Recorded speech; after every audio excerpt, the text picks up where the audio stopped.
Sammy Davis Jr. named the 9 worst racist stars in old Hollywood Golden Age history. For more than 50 years, from the early 1940s through the late 1980s, Sammy Davis Jr. performed alongside the biggest names in entertainment, music, witnessing racism that most performers never had the courage to expose. As the most prominent black entertainer of his generation, a core member of the legendary Rat Pack alongside Frank Sinatra and Dean Martin, and the author of 2 autobiographies that named names Hollywood wanted kept quiet, Davis had a unique perspective on the industry's racial dynamics that no other performer could match. Sammy saw everyone at their worst, explained a longtime associate, music, who worked with him throughout his career. He was not just performing with them on stage. He was backstage with music, them at their private parties, in their dressing rooms, watching how they treated people when the public was not watching. And as a black man in a white industry, music, he saw things they did not even bother to hide from him because they did not think he mattered enough to hide it.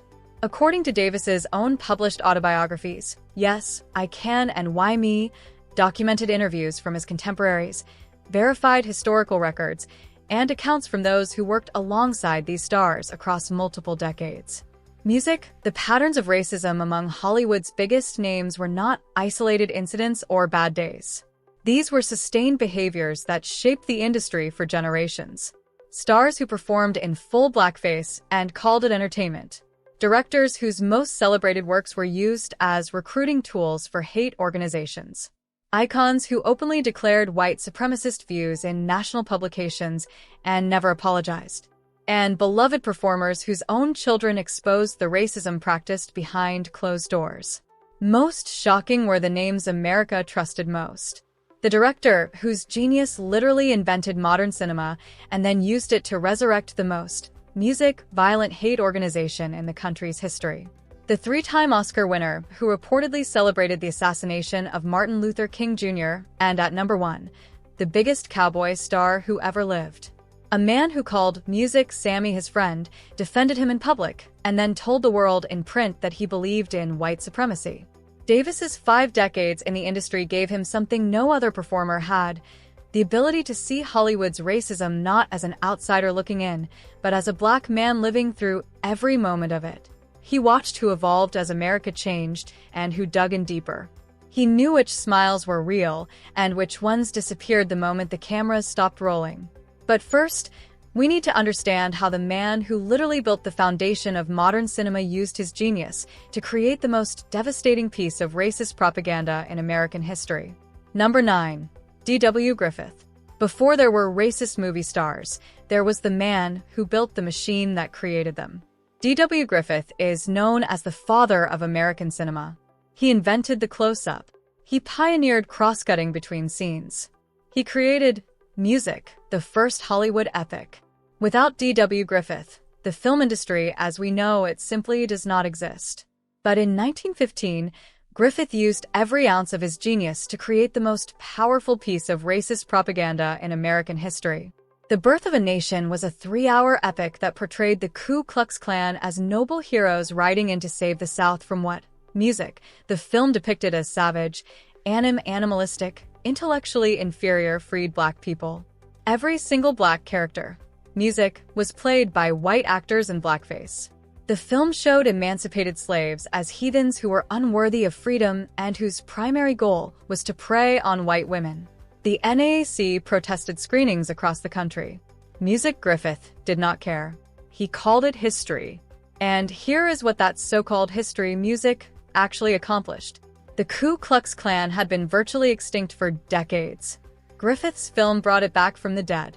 Music. In November of 1915, a man named William Simmons revived the Klan in Atlanta, Georgia, holding a cross burning at Stone Mountain that was directly inspired by Griffith's movie. Simmons ran music, his Klan recruitment advertisement, in the newspaper right next to the announcement for the film's premiere. Klansmen in white sheets paraded down Peachtree Street on opening night, firing rifles into the air. Ushers at theaters dressed in Klan robes. Merchandisers sold KKK hats, music, and kitchen aprons.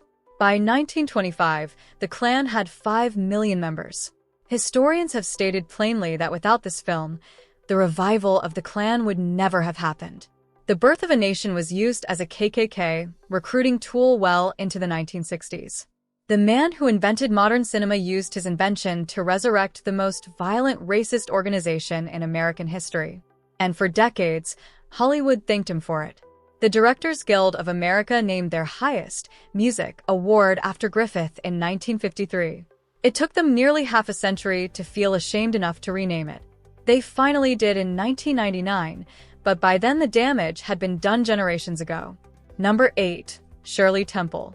She was the #1 box office star in America before she turned 10 years old. Curly hair, dimples, and a smile, music that could melt the coldest heart. Shirley Temple was America's sweetheart, the most beloved child, music, in the history of entertainment. But her career was built on a formula that audiences at the time never questioned: an innocent white child surrounded by black stereotypes. And in 1935, 7-year-old Shirley Temple appeared on screen, music, in blackface. In The Littlest Rebel, Temple played the daughter of a Confederate slave-owning family. The slaves in the film are shown as happy, devoted, music, and not wanting their freedom. And in one scene, little Shirley darkens her face to disguise herself as what the film calls a picayune, which was a racist slur used to describe black children. That was not the only film. In Dimples, released in 1936, critics have, music, described the film as containing the most blackface they had ever seen in a Temple movie, climaxing with a full minstrel show. And through many of these films, the legendary black tap dancer Bilbo Jangles Robinson was positioned on screen as the smiling, music, obedient servant dancing for the little white girl. Robinson taught Temple her steps. Music, he choreographed her dances. He made her look like a star. And he was paid a fraction of what she earned while being forced to play a happy slave on screen. Temple never publicly addressed the blackface, music, or the plantation imagery in her films.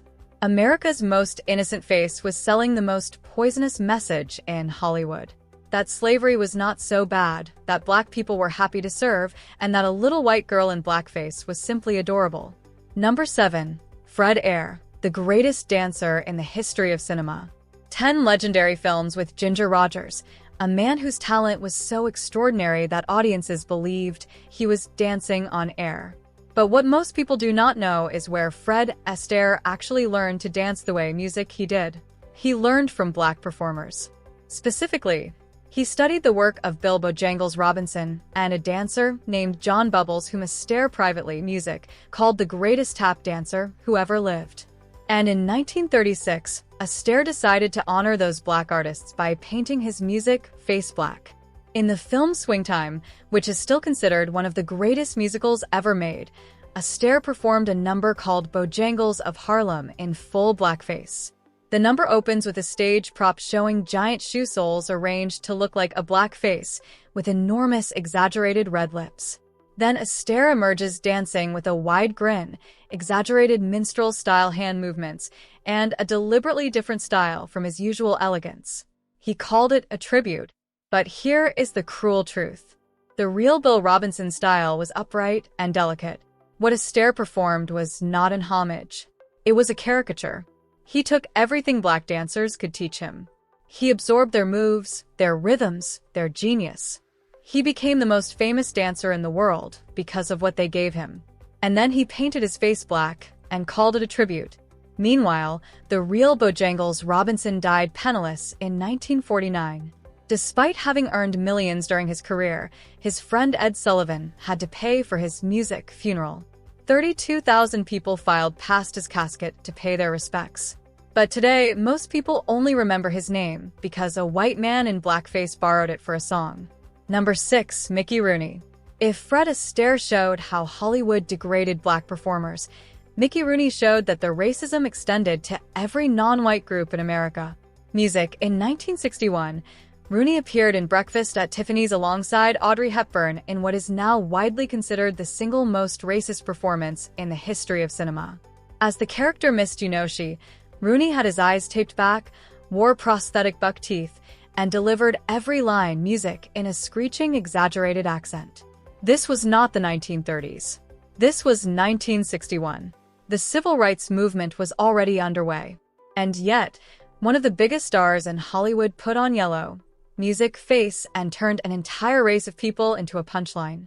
The backlash took decades to build, but it eventually became overwhelming. Music, a 2008 screening in Sacramento, was canceled after Asian American community protests and replaced music with the animated film Ratatouille.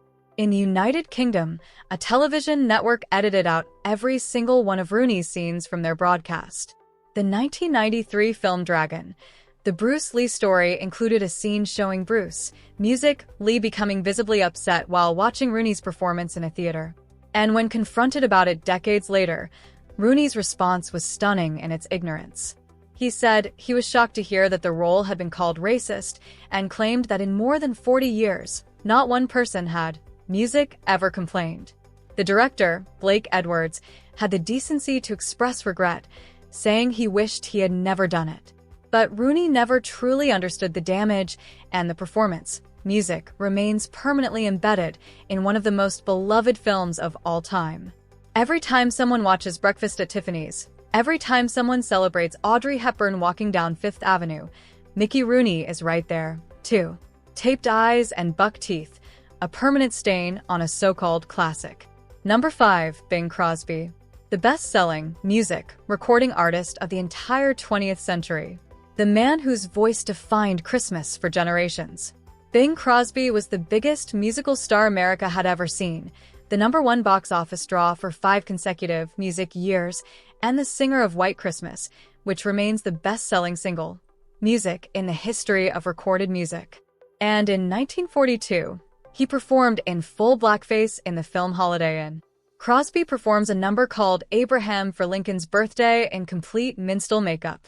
Burnt cork on his face, exaggerated music lips, the full degrading costume, and here is the sickest irony in all of Hollywood history. Holiday Inn is the exact music same film that gave the world White Christmas. The same movie, the most beloved song ever recorded, came from a film where the star painted his face black. The blackface scene was so offensive that it was edited out of television broadcasts, music for decades. Turner Classic Movies now shows the film with a content warning, but the private reality was even worse. Crosby's own son, Gary, wrote a memoir called Going My Own Way, in which he revealed that his father, music, made racist jokes and used racial language at home behind closed doors. The warm, gentle, fatherly image that America loved was a performance. Music, the real Bing Crosby, was someone his own family knew to be very different from the man on screen.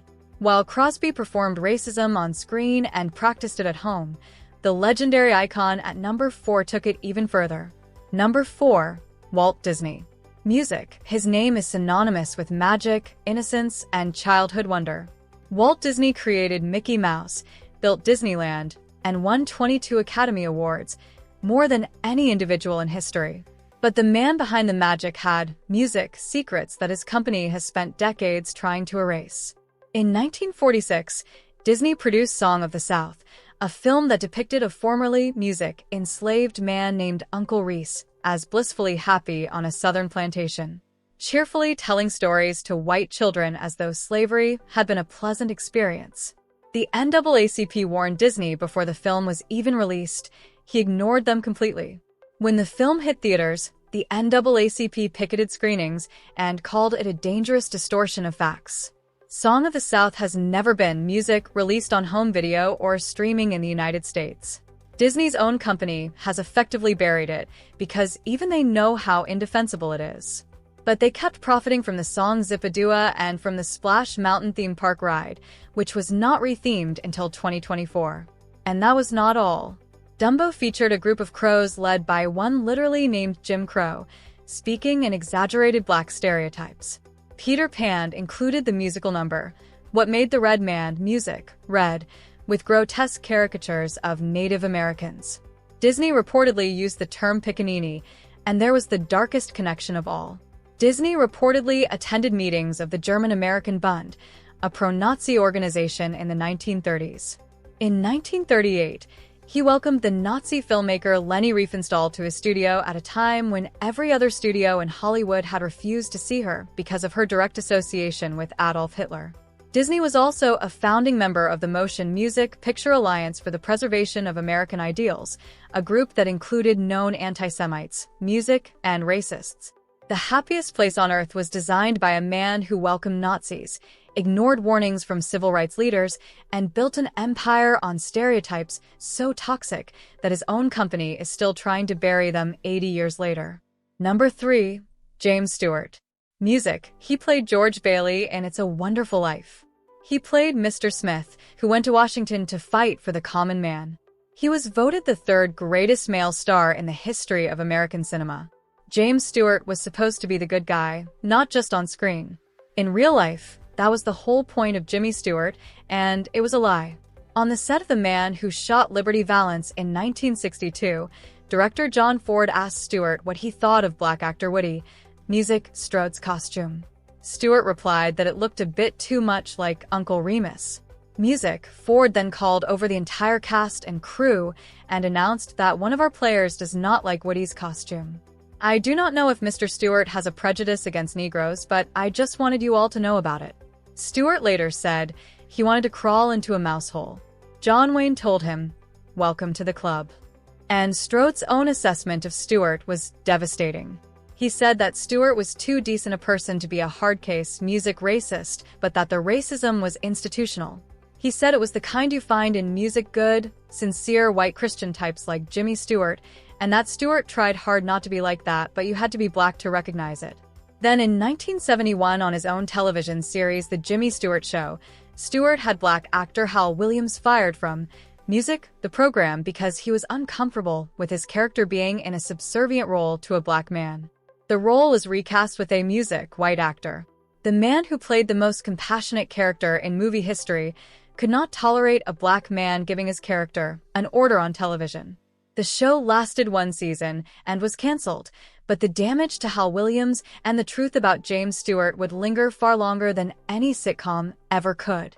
Number 2. Walter Brennan.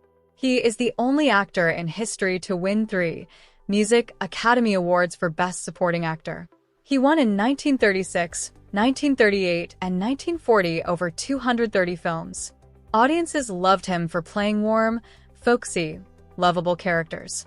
The kindly old grandfather, the loyal best friend, the salt-of-the-earth American. Off-screen, Walter Brennan was a proud member of the John Birch Society, a far-right organization that called the civil rights movement a communist conspiracy and openly opposed desegregation. He recorded an album promoting their ideology. Music, but what he did on the night of April 4, 1968, revealed exactly who Walter Brennan really was. That was the night Martin Luther King Jr. was assassinated in Memphis, Tennessee. A bullet took the life of one of the greatest leaders in American history, a man of peace, a man who dreamed of equality. And Walter Brennan reportedly danced a jig. He celebrated the leader of a movement that had marched peacefully for the dignity of millions of people had just been murdered. And one of the most decorated actors in the history of Hollywood treated it like a victory. 3 Academy Awards, 230 films, and a dance for the death of a dreamer. The most decorated supporting actor in music Hollywood history was supporting something far darker than anything he ever played on screen. And now the number 1 worst racist star in old Hollywood. And this one cuts deeper than all the others because the star who represented everything wrong with Hollywood's music golden age was someone that Sammy Davis Jr. actually considered a friend. Number 1. John Wayne. He made over 170 films. He won the Academy Award. He was the number 1 box office draw in America for 3 decades. John Wayne was the face of American manhood, the cowboy, the soldier, the symbol of strength, courage, and patriotism. Music, and in 1971, he sat down for an interview with Playboy magazine and told the world exactly what music he believed. He said, and these are his direct words, "I believe in white supremacy until the blacks are educated to music a point of responsibility." He refused to express a single word of remorse about the enslavement, music of black people. When asked about Native Americans, he said he did not feel America did wrong in taking this music great country away from them because the Indians were selfishly trying to keep it for themselves. This was not gossip. This was not a rumor passed through Hollywood back channels. This was printed in a national magazine for the entire world, Music, to read. In 2020, the University of Southern California removed an exhibit honoring John Wayne because his statements were entirely music, inconsistent with the university's values. Officials debated renaming John Wayne Airport in Orange County, citing his white supremacist views. But here is what makes John Wayne the #1 name on this list. It is not just what he said, music, it is who he said it about. Because John Wayne was friends with Sammy Davis Jr., Wayne gave Sammy his personal hat from Stagecoach as a gift. Wayne once rushed onto a stage in Canada to physically defend Sammy from racist hecklers in the audience. Wayne tried to make a movie with Sammy. He looked Sammy, in music, the eye. He laughed with him. He called him a friend. And then he sat down in front of the world and said he believed music, that Sammy's entire race was inferior. That is not ignorance. That is not a man who had never met a black person. That is not a man who grew up in some isolated corner of America where he never encountered anyone who looked different from him. That is a man who knew Sammy Davis Jr. personally, who liked him, who defended him, and who still believed with complete conviction that white people were superior. And that is the darkest truth about Hollywood's golden age. The racism was never about hate. Music, it was about power. And John Wayne wanted the entire world to know exactly where that power belonged. Sammy Davis Jr. saw all of it. He lived through every moment of it. He navigated a world where the father of music, cinema made Klan propaganda, where America's sweetheart wore blackface, where the most wholesome star in Hollywood had a black actor fired, music, and where even his own friend believed his race was inferior. And despite all of that, Sammy became one of the greatest entertainers who ever lived. Not because Hollywood let him, but because he was too talented and too relentless for them to stop him. Music, he wrote it all down in yes. Because he wanted the world to know the truth about what the golden age of Hollywood really looked like for someone who was not white. And he held nothing back. Music, every name, every humiliation, every moment where a smile hit a knife, Hollywood called it golden. Sammy Davis Jr. knew exactly what that gold was hiding. If this video opened your eyes, subscribe to this channel, Music, because the secrets of old Hollywood are far from over. Drop a comment telling us which star on this list shocked you the most. And share this video with someone who needs to hear the truth about Hollywood's golden